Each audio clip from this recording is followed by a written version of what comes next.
করে কিছুক্ষণ পরে সেটা আবার মুছে দিলেন। ভাই, যে পোস্ট করে আবার মুছা ফেলতে হয় সেটা করার আগে কয়েক মিনিট ভাবেন।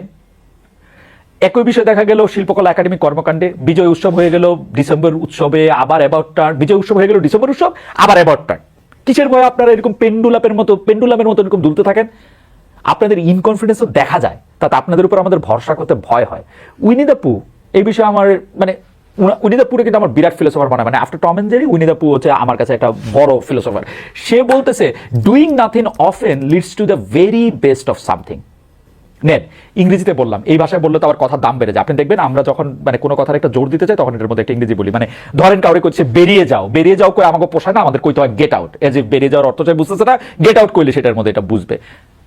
বাদে আসি নির্বাচন প্রসঙ্গে।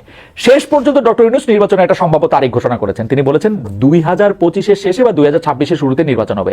এইবার নিশ্চয়ই বাংলাদেশের পরবর্তীতে যারা ক্ষমতায় আসবেন তারা শান্ত হইতে পারবেন। এখন একটু দম নেন, মানুষের কাছে যান, তাদের দাবি তাদের এক্সপেকটেশনগুলি শুনেন, তাদেরকে প্রতিশ্রুতি দেন, ওয়াদা করেন, বলেন যে আপনারা ক্ষমতায় যাবেন না, দায়িত্বে যাবেন এবং শেখ হাসিনার মতো ফেসিবাদী হয়ে উঠবেন না।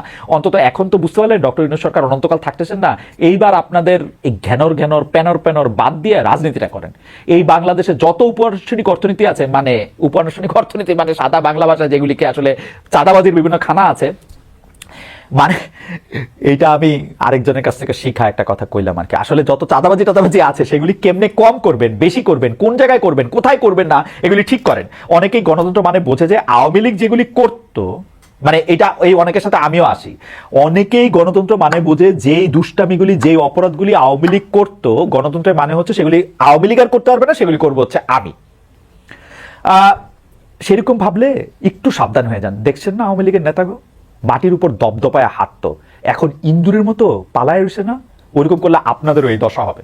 এইবার একটু কাজের কর্মে মন দেন গো উপদেষ্টা মন্ডলী। অনেক তো সংস্কার করলেন, এর মধ্যে আপনাদের চোখের সামনে দিয়া কাউয়া কাদের পগার পার হয়েছে, 3 মাস কই লুকাই ছিল কেউ জানতেন না। কেন?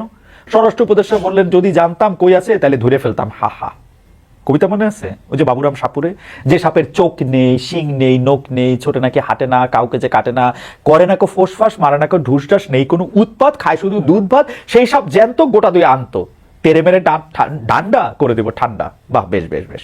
অর্থ উপদেষ্টারে বলি, আওয়ামী আমলে যে অপকর্মগুলি করা হয়েছে, সেই অপকর্মগুলি কথা কই আর কতদিন কইবেন যে এই অপকর্ম হয়েছে? 4 মাস হয়ে গেছে গো স্যার, একটু এবার করেন। বা এই যে অপকর্মগুলি করা হয়েছে, ব্যাংকের খেলাপি ঋণের টাকাগুলি যে নেওয়া হয়েছে সেগুলিকে আমরা ফেরত পাবো। ভবিষ্যতে যেন এরকম না হয় তার জন্য কি ব্যবস্থা করতেছেন আপনারা? বাংলাদেশে মানুষ যখন 50,000 টাকা ঋণ নিতে চায়, তার জন্য জমি জমা, পুকুর, ঘটি, বাটি, লোটা, গামলা সব বন্ধ দিতে হয়। 50,000 কোটি টাকা ঋণের বিষয় এরকম কিছু কি আসে? ঋণ না দিচ্ছে যে তারা, ঋণ যে তারা নিছে, বাংলাদেশে যেগুলি ঋণ খেলাপি আছে এগুলির বিরুদ্ধে আপনারা করেন হত্যা মামলা। এই যে ঋণ খেলাপি একটা ভালো জিনিস, এটা করলে কোনো অসুবিধা নাই। আমি যে ভবিষ্যতে বাংলাদেশে আর কাউরে ঋণ খেলাপি হইতে দেখবো না, এটা আমি কেমনে বুঝবো? কেন এই হত্যা মামলা দেওয়াটা খারাপ? তাদের কেস যখন কোর্টে উঠবে তখন তারা আরামে খালাস পেয়ে যাবে। বরং একটু কষ্ট করেন, এইসব ঋণ খেলাপিদের ব্যাপারে একটু কষ্ট করেন, খোঁজ করেন কি করেছে তারা, তাদের স্পেসিফিক অপরাধে মামলা দেন।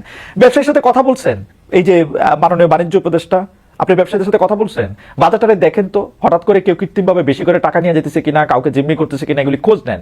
আর ছোট ছোট উপদেষ্টা আছেন, যে শিশু উপদেষ্টা, ছোট উপদেষ্টা যারা আছেন তা, এবং উপদেষ্টা প্লাস যারা আছেন, উপদেষ্টা প্লাসও আছেন, কিন্তু কিছু কিছু আছেন উপদেষ্টা প্লাস, সেই উপদেষ্টা প্লাস সাহেবরা এই আলতু ফালতু বিতর্ক উস্কায় দেওয়া, এই দেশ ওই দেশ, এইটা দখল হবে, ওইটা দখল হবে, এখানে রক্ত যাবে, এখানে রক্ত দিব, এগুলি কথা বাদ দেন।